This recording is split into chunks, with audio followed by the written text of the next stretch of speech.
useless!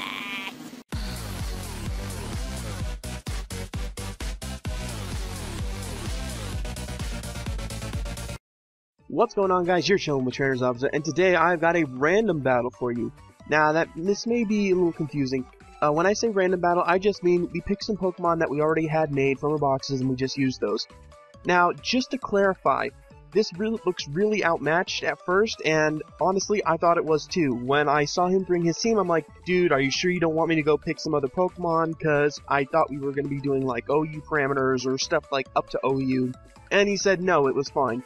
And it was fine. The battle actually turned out to be pretty good. So I'm bringing it to you guys today.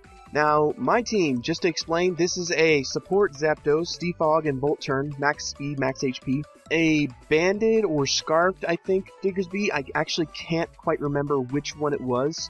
A Technician Roserade with just pretty much offensive Leaf Storm, Giga Drain, Hidden Power Fire, and I think Sludge Bomb for coverage. I've got a Gyarados now, which is my Mega, which you guys may remember from my old team. I've got a Hydreigon, a new threat that I was actually going to use on a UU team before, but then the UU ladder updated and Hydreigon is no longer UU, now it's BL. And Snorlax, which actually happened to be on the same team as that Hydreigon. And this Snorlax set is really weird. It's Assault Vest with max defense, Adamant, max attack. It goes on the concept that Chansey has enough bulk that it can run pure defense and special defense investment without HP because it's got so much. Snorlax has a ton, absolute ton of HP. So I figure that I can actually get away with like no investment, max attack, and then bulk up the defenses to a really high level. And for my opponent's team, threats, gotta go with Machamp for that no guard dynamic punch. And not only that, but Golurk looks like it can be the same thing too. Next we've got Crobat, who can be a big defensive issue, or it could be a support Crobat, kind of like my Zapdos is. And I'm going to give you guys a little spoiler about the battle. I wouldn't have really thought it was a threat at first, but Bastiodon, holy crap, it puts in a lot of work, this battle. Anyway, I hope you guys all enjoyed this animated team preview. Since it is a random battle, I'm not going to bother with the layout, so hopefully that'll partially make up for it. But enough with that, let's get to it. So my opponent today is an old buddy of mine, Dean Blaid, and he was actually strapped for battle, so I'm like, hey, let's have a battle. And he's like, sure, let's do randoms. And I'm like, well, here we are. I'm going to start with my Zapdos, go with Volt Switch as he starts off with his Bastiodon. I'm going to go into my Mega Me, my Snorlax, who's got the Earthquake and can do some decent damage to this. He goes for the Stealth Rocks. It's going to be kind of an issue. And he's going to pull back and go into his Pete Holmes, his Crobat, predicting the Earthquake, which was actually a pretty good prediction on his part. I didn't think he'd actually think I'd have the Earthquake.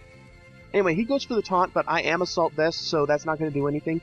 And thing is, I accidentally misgenned this Pokemon. It was supposed to have Ice Punch, but instead it has Ice Beam. Don't ask me how it happened. I don't know. It just did happen. Anyway, I try and do as much damage as I can to this Crobat with Body Slams, but I managed to get some Parahacks, and that's going to help, but it's not going to do too much. So now he's going to put my Taunt wears off, so that's whatever. And I noticed that Body Slam isn't doing enough, so I'm going to go into my Fresh My Zapdos just to be able to get off the Volt Switch and do some kind of damage. As he takes this opportunity to roost, and I'm in a little bit, just a little bit, well, I'm not even in trouble. This thing is just hard to kill. So now he's going to pull back, go back into his Bastiodon, and I thought I could take the chance to defog. However, he's just going to set up his rocks again, so I don't know if there's really a point in doing that.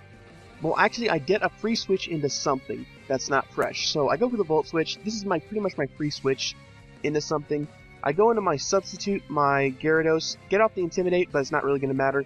As he goes for the Stealth Rocks, and I don't really see this thing doing anything to my Gyarados, so I think I'm okay to go for the Dragon Dance. Now, if you're all wondering why I'm not Mega Evolving right now, it's because he still has that Machamp, and I don't want to take the chance of it being Scarfed, Scarf Dynamic Punch, and I don't want him to knock me out right away, so I want to keep that resistance instead of turning it into a weakness. So I go for the Earthquake on his Bastiodon, because I know it's 4x effective. However, he switches into his Pelipper, which I'm actually going to knock out with one Stone Edge, so that wasn't even a problem. Now he brings in his Torkoal, and this was like one of his signature Pokemon back when Black and White still came out. This thing doesn't work, because he's going to go for the Will-O-Wisp, get me burned, so now my Gyarados is almost useless, almost. But I say almost because Bastiodon's taunt wears off now, and I can go for another Dragon Dance, and while my speed is up, my attack is the same. So now he goes for Fire Blast as like I said, I set up my DD, and now I think I can knock it out with just a waterfall, and I should be okay. So yeah, it does knock it out, and gotta say, Torkoal, pretty damn defensive, there we go, and pretty damn powerful. So now I'm gonna go for another Dragon Dance because I know that this Crobat is defensive just by the damage my Snorlax was doing, and I'm gonna need to be able to do a bit more than Gyarados can do right now. However, he just goes for the Brave Bird, it knocks me out, flat out knocks me out, and I just can't do anything anymore. So now I'm gonna go back into Fresh my Zapdos. Pressure's on, doesn't matter. I go for the Defog as he just stays in. I'm guessing he wanted to Whirlwind or something. I actually don't know what he was planning to do because he gets paralyzed, but I can't imagine that it would have been anything good for me. So now he's going to go into his Arnie, his Machamp, as I go for the Heat Wave to try and deal some damage to that Crobat because I didn't want to Volt Switch. Now I go for the Volt Switch, and just based off me outspeeding, I'm pretty sure his Machamp is a Scarf. So now I send out Mrs. Z, my Rose Raid, and Ice Punch. Crap, did not expect that. And Bullet Punch. Crap, did not expect that. Knocks out my Rose Raid, and down it goes. So that was pretty much wasted. So now I bring in my Diggersby, who's going to be able to one-shot this thing. However, he goes into Peep Homes as I go for the Earthquake, and that's going to do nothing. Son of a gun. This is why Dean is... Well, this is why Dean... Even though Dean was bringing substandard Pokemon, this is why he's still a threat. Because he is a great player, and he knows my playstyle since we battled before. We used to battle quite a bit. So now I bring in my Zapdos, and I'm pretty much just going to go for the Volt Switch here, because I want to get off the damage. However, he brings in his Bastiodon again. This thing has got to be specially defensive by the way it's taking these hits. Well, then again, I don't have any special attack investment, so I can't really say that for certain. So, I bring in my Diggersby, I go for the return because I predict him to go into Crobat again. However, he predicts that and gets up the rocks. Son of a bitch, I just can't get around Dean today. Oh man, I guess this is what it means to have, like, people you face people you faced before, because now they know how you battle. So I go into my Fresh my Zapdos, he tries to get off the Metal Burst, and I have two options. I can go for the Roost, get my HP back, or I can go for the Defog, try and bring something in. I choose Defog because I'm like, I am so tired of your rocks, get rid of them! So now I have a free switch into anyone I want, and there are a couple Pokemon that haven't been out in the battle yet. Like, you haven't seen my Hydreigon, but you also haven't seen a Pokemon of his. And while I'm worried about that, I think that now's a good time to bring out Ghidorah. If some of you guys remember this, this is the, I believe, if I'm not mistaken, this is the three-headed dragon from the Godzilla series. I can't remember specifically. Oh, actually that's the door, so I gotta interrupt this recording. I'll be right back. I am so sorry about that, guys. That's never actually happened to me during a recording before. But I guess we should just get back into it. He brings in his Golurk, his Obelisk, as I just plan to take out this Bastiodon with my Hydreigon going for the Fire Blast. It actually does a really good amount to his Golurk, and to his Bastion, I think it's a 2-hit KO, so I'm pretty happy about that. And this is a Choice Specs Hydreigon, I believe, so no wonder it's doing so much damage, and even Specially Defensive Bastiodon is going down to that Fire Blast.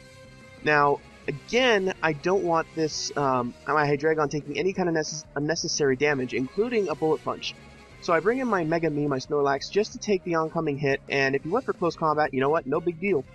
And his defenses go down, that's fine. I go into Fresh my Zapdos because I think that, I was pretty sure that if this was Assault Vest, Machamp, since he is switching up his moves, and, I haven't seen the item, I can't risk that he would be able to survive a Fire Blast or something like that. So I'm going for these moves, Defog, sack my Snorlax, sacking my Zapdos, just so I can get him down, get his defenses down with his own Machamp. And it seems like I'm sacrificing a lot, but Assault Vest Machamp is not a joke that you can. It's not something you can just mess around with. You have to plan around it. So I go for Flash Cannon. Thankfully, it's enough to knock it out. I'm assuming that the defense drops and the choice specs helped. So I switch into my Diggersby as I think this is his second to last Pokemon, his Crobat, and I know that I can knock it out with my my Ghidorah, my Hydreigon. Keep forgetting its name, jeez. But I'm not positive that I can knock it out with my Diggersby, and I still want it in reserve in case I need to knock out that Golurk. Because the only thing that's going to knock this thing out is a Draco. And since it's paralyzed, I'm going to move first. I'm able to take one more Brave Bird just in case I miss, but I don't miss. I take it out, and now he's down to his Golurk, which is going to be... It's in a range where I could just knock it out with a Draco Meteor. However, he goes for Focus Punch. That's actually kind of a neat set, Iron Fist Focus Punch. And that's going to end the battle right there. GG Dean, that was actually a pretty fun game. Now let's get to the talk of the day. Today's talk of the day, what do you guys think of interruptions and mistakes in videos? And I actually wasn't going to do this talk of the day before, but I actually had different times to record the actual battle and then the talk of the day today. Like, I had to do the battle, and then later I had to do the talk of the day. And in that time, not only did I get, you guys heard, I got interrupted in the battle, but I tried to record something for my LP channel. And it was, I got everything set up, everything was good, my friend and I were going to record it, and then all of a sudden my capture card started skipping frames. And I'm like, okay, this isn't going to work. Didn't work last time, not going to work this time. So I'm giving it a bit of time to just sort out whatever kind of problems it's got. I don't know, maybe it's overheated. So then afterwards, I went to record a different LP by myself. And, I thought it was like one of the best LP parts that I actually ever recorded. And I felt really, really good about it.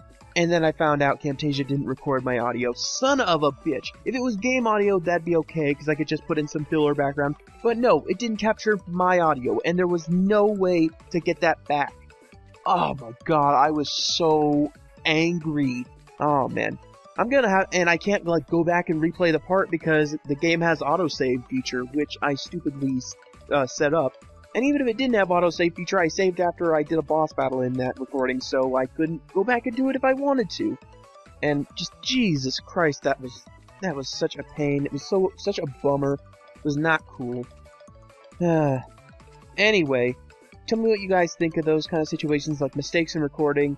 Do you get angry at the recorder for letting it happen? Do you get just angry in general, like, man, now I can't see it? Or are you just like, oh, I understand, it happens, no big deal. Leave your comments down below.